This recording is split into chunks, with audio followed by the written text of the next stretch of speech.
السلام عليكم ورحمة الله تعالى وبركاته. كي دايرين؟ لاباس عليكم؟ اش اخباركم؟ نتمنىكم تكونوا على خير وبخير. معكم ملكة من قناة ساندرا ميلينا كويزين. مرحبا بكم معايا في فيديو جديد ووصفة جديدة ان شاء الله. الوصفة ديال اليوم هي الكونفيتير او المربى ديال الريجيم او الناس مصابي السكري. ان شاء الله خليكم معنا ندوزو للمقادير والطريقة. بالنسبه للمكونات ديال هذا المربى هذا عندي انا هنايا هو تقدروا تستعملوا اي فاكهه بغيتوا، اي فاكهه المفضله عندكم بغيتوا. غير انا بما اني انا مصابه سكري هاد العائله ديال البيريز، البلو بيري، ستروبري، البلاك بيري، كلهم صالحين لمرضى السكري، ولكن بكميات كتكون معقوله ومحدوده. عندي كميه ديال الفريز اللي غادا ندير معاه السكر ديال المانين ديال مصابي السكري اللي هو هذا. بزاف البنات كيسولوني عليه، اللي هو هذا ستيفيا ولكن اورغانيك يعني طبيعي. غنوري لكم هنايا في الباك ديالو. هو هذا كنشريه انا ب10 دولار. فيه كيف كتشوفوا هنايا راه اورغانيك هي بيو. كنشريه فيه 200 خنيشه. ها هي فيه 200 خنيشه، يعني كتدي واحد المده طويله. كنتهناو من السكر. الا كنتي كتستعملي مره ولا جوج مرات في اليوم راه غدير لك 200، يعني بحال قول 3 شهور. انا هنا غنديرو بلا ما. نسيت واحد الحامضه باش كنثبتو لا اللون وحتى المذاق ديال الحلاوه ما كيجيناش يعني مجهد. وعندي واحد القبصه ديال الملح. وبالنسبه هادو وحده منهم هادي الصمغ العربي وهادي زنتنغام. كنستعملوهم لنفس الغايه وبجوجهم طبيعيين. هاد البودره هادي اللي ممكن كنلقاوها في اي صلصات، مهم اي صلصه كتلقاو فيها هاد البودره هادي. غير هي الكميه خصها تكون قليله. هو كيربط لينا اي سائل كيربطوه كيرجعوا خاطر هما نفس كي قلت لكم لنفس الغايه. غير هوايا المفعول ديال زنتان، صمغ الزنتان اقوى من بتاع الصمغ العربي. مثلا الا كنتو غتستخدموا مثلا غير ربع او راس معلقه من هاد الزنتين، صمغ الزنتان، كتستعملوا معلقه صغيره ديال الصمغ العربي. ان شاء الله ندوزو للطريقه. دابا غادي ندوزو للطريقه ان شاء الله. كناخذ انا ما غاديش نرميه هكذا، يعني غادي ناخذه لاني ما غنديرش فيه الماء. خاصني نقطعو. علاش غادي نقطعو؟ هو ممكن ديروه كامل، ولكن ضروري خصكم ديروا معاه واحد شويه الماء لانه باش ما يتحرقش لكم. ولكن من الاحسن باش ما ندخلوش في هذه الوصفه هذه الماء نهائيا، نقطعوه ونحطوا عليه السكر سواء ديال الريجيم او ديال العادي، وكنخليوه واحد على الاقل واحد ساعه ولا ساعتين باش كيطلق لينا هذاك العصير ديالو. وهو اللي غنبداو باش ملي نديروه فوق البوطه ما يتحرقش لينا. ان شاء الله انا غادي نكمل التقطاع ديال الكميه كلها اللي عندي ونرجعوا باش نشوفوا تتمه الوصفه. خليكم معايا ان شاء الله. بعد ما كملت التقطاع ديال الفريز اللي عندنا، غادي ناخذ هاد الحامضه هذه وغندير تاني على حسب الكميه، يعني اللي بغيتو نص حامضه بغيتو حامضه. غير هوايا غير باش يثبت لينا اللون. وهو في الحقيقه الملحه والسكر كافيين باش يثبتوا اللون، ولكن انا كنبغي واحد اللسعه ديال الحموضه في المربى وكيجي زوين. يعني جربوها وما غاديش تندموا. حتى الخضر حتى هي الا بغيتو تحتفظوا على اللون ديالها في اثناء السلق كديروا واحد شويه ديال السكر وشويه ديال الملحه. انا راه هانتوما راه بحال غادا غنسمي، ماشي شي حاجه كثيره. هانتوما غير نسمي.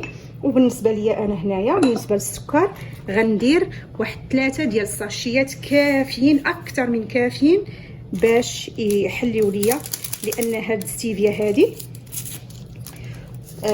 هي عشرات المرات كتحلي اكثر من السكر. يعني راه في براد ممكن ديروا 2 كتحليه صافي. انا غندير غير 3 ومن بعد يعني بالنسبه للكميه هذه انا بالنسبه لي راه كافيه. وانتم كيبقى لكم الخيار انه اي واحد يدير السكر على الذوق ديالو. بالنسبه للماده ديال او البودره ديال زنتان او الصمغ غندير وحده فيهم. انا كنفضل الزنتان لانهم جوج طبيعيين، ولكن الزنتان يعني المفعول ديالو اقوى وكيتخن بسرعه، كيغلط، كيدير القوام ثقيل بسرعه. حتى لاخر لحظه عاد غنزيدو، حيت لا زدتو دابا غادي يبقى كيتقل ليا القوام قبل ما نطيب انايا هاد المربى هذا. حاجه اخرى، بودره الزنتان او صمغ الزنتان كي نفس مفعوله بحال النشا.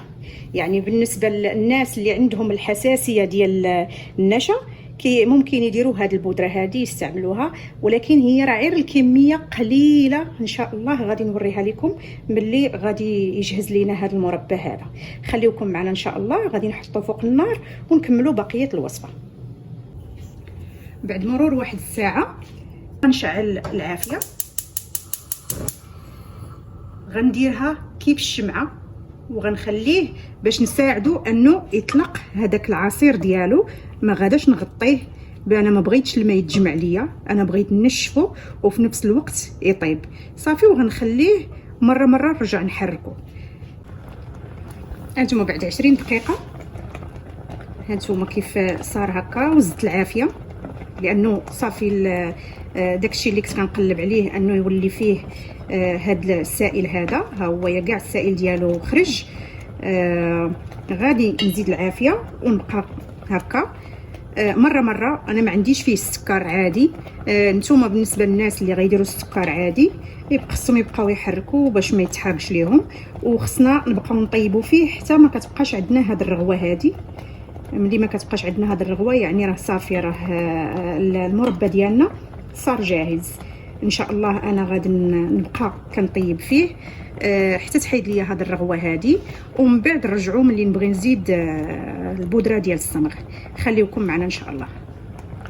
بالنسبه للبودره ديال الصمغ خاصني سائل باش نخلطها في الاول، وخصو يكون بارد لانها ملي كتلاقى مع شي حاجه سخونه، شي سائل سخون كتفاعل. فانا باش ما نديرش الماء نخلطها بالماء، غادي ناخذ شويه من هذا السائل هذا ديال الفاكهه نفسها وغنحتفظ به حتى يبرد، ونخلطها به وعاد نضيفها على المربى ديالنا. ان شاء الله نرجعوا من بعد ملي يصير عندنا المربى جاهز. خليوكم معنا. صافي المربى ديالنا صار جاهز كيف كتشوفوا. خدا ليا 15 دقيقه يعني في الاول باش طلق هذا السائل ديالو اللي هذا العصير ديالو. خدا ليا 20 دقيقه باش طلق هذا العصير ديالو، والنار تكون مهيله. وبعد ما جهدت العافيه خدا ليا واحد 15 دقيقه صافي يعني صار جاهز. غنطفي عليه دابا. في هذه اللحظه هذه غادي ناخذ واحد، هانتوما شوفوا شحال غادي ناخذ، يعني راس معلقه ما كاملش، وغادي نديرو مع هذا السائل.